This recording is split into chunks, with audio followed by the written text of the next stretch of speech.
How are you guys? I hope you can hear me. We are in a cab. We're going from the Upper West Side down to the Village. I am between spots. I tried to time it so we could be together. I hope you guys can make it.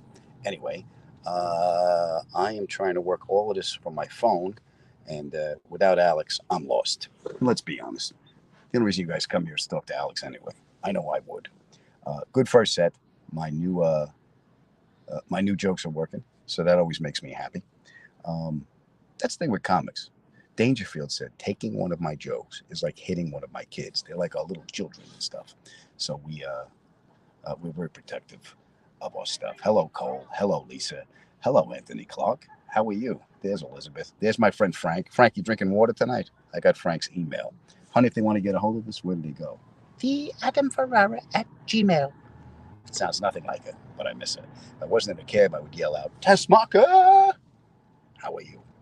Good to see you. I'm in Cleveland this weekend. Is anybody in Cleveland? Well, if you know people in Cleveland, call them, tell them to come see me. I'm very funny, and we'll make them laugh. Um, there's Aussie Paul. Aussie, listen to this week's podcast. Um, thank you. You sent us an email, and we got a lot of pleasure out of it. And thank everybody else for emailing us. Who was on the show this week? Oh, Faraz Ozel. My friend Faraz Ozel is on the show this week. He was actually recruited by the CIA. He's a very funny comic, but he was recruited by the CIA. Yeah, because he looks like a terrorist. I'm. He'll be the first to tell you that. So, but he said, no, I want to give this stand-up thing a try. So he's very funny. And I got a lot of nice emails about Marina Franklin and the Cat Saga. I actually saw Marina last night at the Cellar. She always makes me laugh. Shut up! I'm talking to my friends. I have to apologize on the behalf of New York City. Uh, Hello, Sandra. How are you? There's Diana. There's Joshua. How much fun was it being with Rut and Tanner last week? Oh, Josh, we had a great time. So, Rut, we had to take care of some business, right? We had a little bit of business, the three of us. So, Rut comes in, tells Tanner, fly in. So, Tanner flies his own plane in. He lands. We meet at the hotel. We have dinner, and we just telling stories and laughing. Then we get up the next morning. We had a do. We saw each other in the morning, and it was great. So, in answer to your question, Josh, it was a lot of fun, and I love those two idiots. The Blues Brothers is on Amazon Prime. Oh, okay, that's cool. I want to see.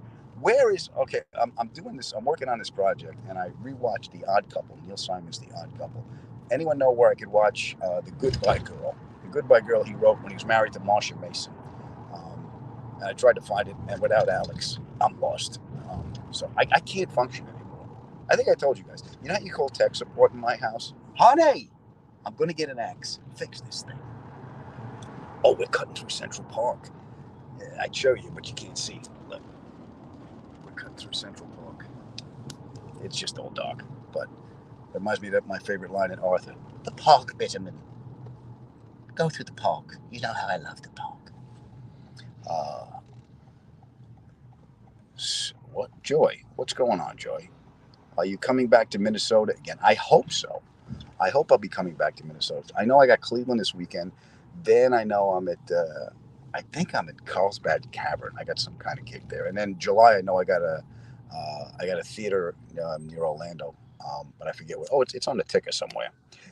Thank God that that's here. Another Ferrara. Another Ferrara stakeout. Yes, we're in a car. We're watching.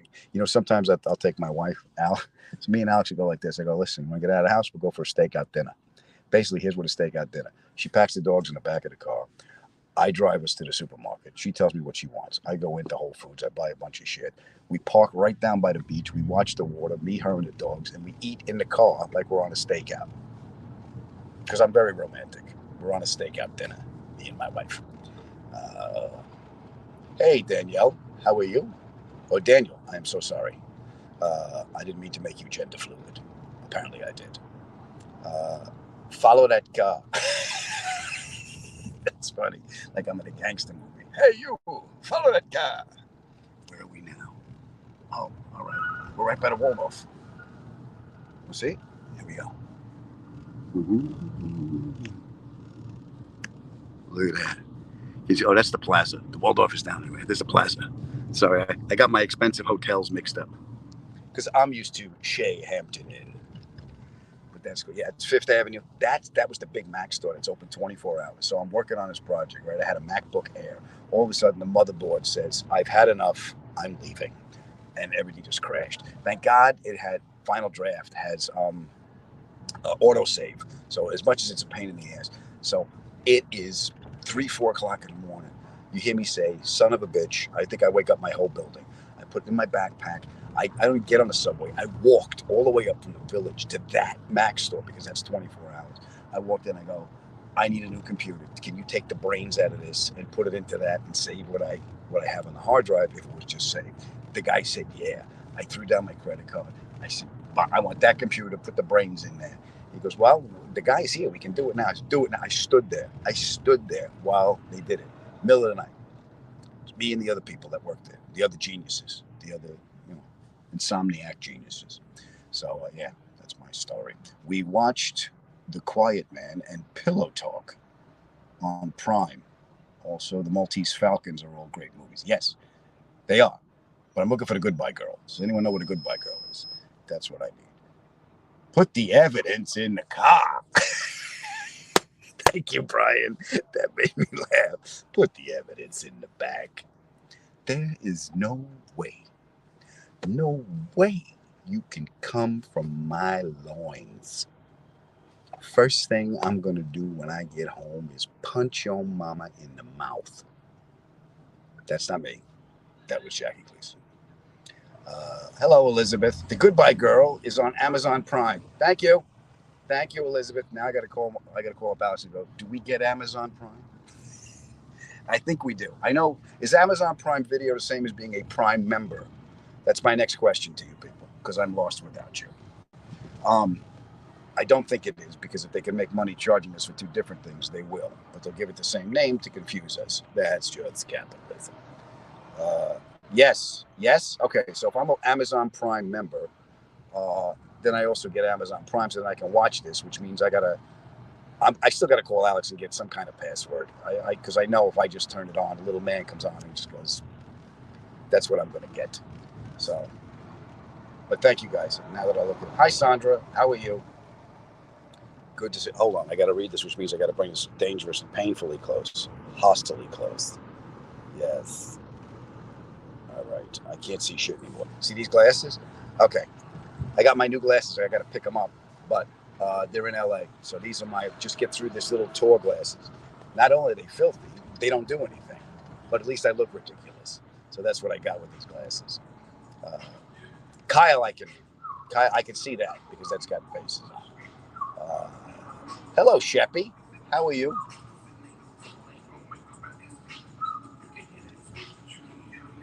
What kind of car you think? A Nissan Rogue. That's coming out of a Nissan Rogue from Massachusetts. Yeah. Not the kind of music I think coming out of a Nissan Rogue from Massachusetts. Brian Williams, talk to me Tuesday. Pray for me. Wife is watching Why Women Kill. She watching the first season, the second season. I was on the first season, and I had so much fun doing that because it was a period piece. Did I tell you guys the story when they dressed me up? Okay, so it took place in the '60s. I go to wardrobe. They give me these copper color pants. They give me this short sleeve button down shirt, a pork pie hat. I take a picture. I text it to my mother. I go, "Ma, who do I look like?" "You look just like your Uncle Tony." Perfect. Now I know how to play this guy. So I get that picture back, and I go to after the table read. You go to rehearsal. I go to the prop department because there's outdoor scenes for us. So I know I got to have a car. So my character was here's the museum. My character was a well-to-do guy that owned a dry cleaners. I was like the white George Jefferson in 1960. So I said, "Listen, my guy's from Brooklyn, but he's doing well for himself out in California, which means he's probably going to have a convertible, and it's probably going to be a Cadillac. May I request a '61 Coupe de Ville convertible?" And the guy looked at me and goes, "Who are you?" And I got a Buick Vista wagon. That's all I got. But it was fun to ask. And we shot it in Hancock Park. Hancock Park is where all the mansions are in LA. And we shot across from Danny Elfman's house, the composer, the guy from Oingo Boingo. I think he's married to Bridget Fonda. I'm not sure. Anyway, The only reason I know all this stuff is because the Teamsters were there, because I always ride up in the front with the Teamsters, and they tell you because they know everything.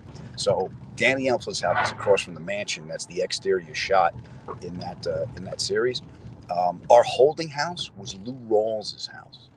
Yeah, you'll never find another love like mine. Lou Rawls. Um, and when they were driving up, the Teamsters were pointing out all the other houses. He goes, "You see that white house with the brick?" I go, "Yeah." He goes, "Muhammad Ali." Ah, you're kidding? Yeah. So that was cool. So yeah, that was a fun show to do. It was written by Mark Cherry. He was the guy that did I think Desperate Housewives. But it was fun.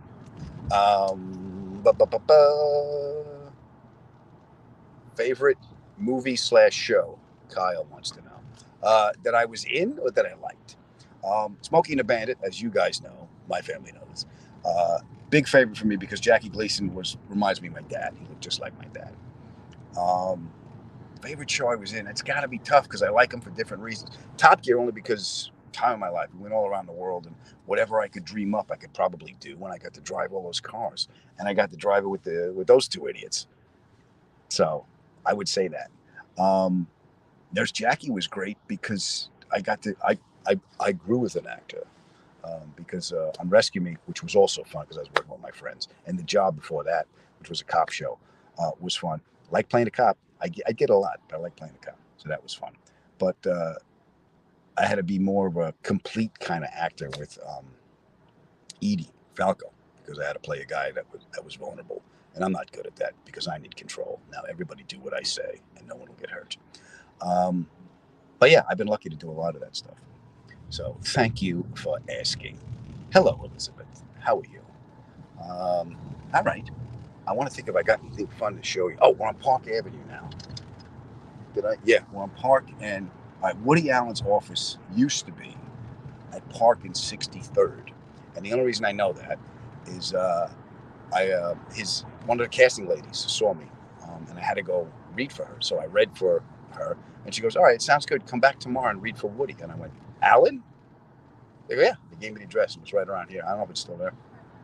So I walk in, and it's this office in a hotel, and it's this little office. There's a couple of actors sitting there. There's no room for me to go. "Do you mind sitting in the film room?"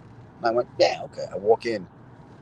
There's the film canisters, old film canisters, and it says, handwritten on adhesive tape, it says, "Bananas, take the money and run, Manhattan." This is it. And there's a couple of women sitting there editing on like old film editing, and they're just sitting there, and I'm sitting in the corner like this, and I'm sick. I'm very nervous and I'm sick. So she looks at me. She goes, "Are you okay?" And I went, "No." And she started laughing, so I felt better because I got to laugh. And she said, "No, you'll be fine. You'll be fine." I go, "Yeah, you see him every day, not me. This is a little nerve wracking." So I made her laugh. I go, "Okay, we're ready for you, Adam." I stood up. I go, "I think I lost a kidney. If you see one rolling around, just save it. It's mine." I go in. There he is. I shook his hand, and guess what? He looks just like Woody Allen. Shook his hand. Um, and he said, "So they tell me you're a stand-up." I go, "Yes, I understand you dabble as well." He laughed a little bit. I thanked him for the album. Sat down, read the scene. I didn't even know if he was looking at me, but he said, he goes, "Okay, great, sounds good." I go home. That's it. Phone rings. My manager. He goes, "Woody loved you." I said, "Yes." He goes, "You're not getting the part." I said, "Fuck." I went, "No." He goes, "No, but he likes you." So that's all you need to do because every year he'll call you back, and you don't read, you don't audition. Next time you go back, you just say hello, and he talks to you for 5 minutes. And then he did that for me for 3 or 4 years right before he moved to where he went to London. So I would call my manager every spring, and I'm like, "Isn't it time for Woody Allen to break my heart again?" I never got a role. I saw him every year, never got a role. But at least he was bitching to me. Thank you. I had a good time on NCIS. I appreciate that. Um, that was fun. And my friends came to see me. My friend Scott Williams, the executive producer, came to see me do stand up. Oh, and my pal Denny Tedesco. I don't know if you listen to the podcast. He did the documentary The Wrecking Crew. Check that out. If you're a music fan like I am, check that out because that was a lot of fun. And what else do I got to tell you? Oh, Phil says hello. Yeah, Phil's ailment this week was he thought he had throat cancer. He's had a sore throat for 6 weeks, and he called me up. And then I told him, I said, call your doctor. He's got his friend, Dr. Berger. So he called Dr. Berger, and Dr. Berger goes, if you had throat cancer, you wouldn't be able to talk to me. Go get some Prilosec. You probably got indigestion. So then, yeah, he calls me back. Phil called me back this morning. He goes, I think I'm okay now. Really? All the emergency texts I've been getting. And then he's mad at me. He's mad at me. He's like, how dare you? Well, yeah, how dare I worry about my career if I can't talk? I go, yeah, but you have an ailment every week. Anyway, Phil is fine. Is he sick again? Yes, he's always. It's the ailment of the month. From the people that brought you, I think I have Parkinson's. It's, oh my God, I think I have MS. That's he thought he had those two too.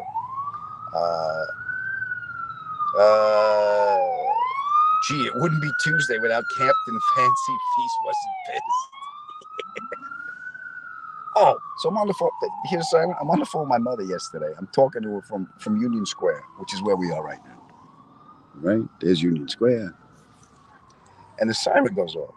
She goes, Adam, what's that? I go, it's New York City. There's never not a siren. There's never not a crisis in New York City. That's what it is. Anyway, so I will be at Cleveland this weekend at Hilarities, my friend Nick's place. It's very fun. I hope you guys, if anyone's in Cleveland, is anyone from Cleveland? Let me know if you're from Cleveland. Come and see me. And my friend Faraz is on the podcast. Alex is back in LA. The dogs are doing okay. Lulu threw up. I got that call the other day. Lulu threw up. I don't know what it is, but she's all right. And can't wait. Yes, Karen, are you from Cleveland?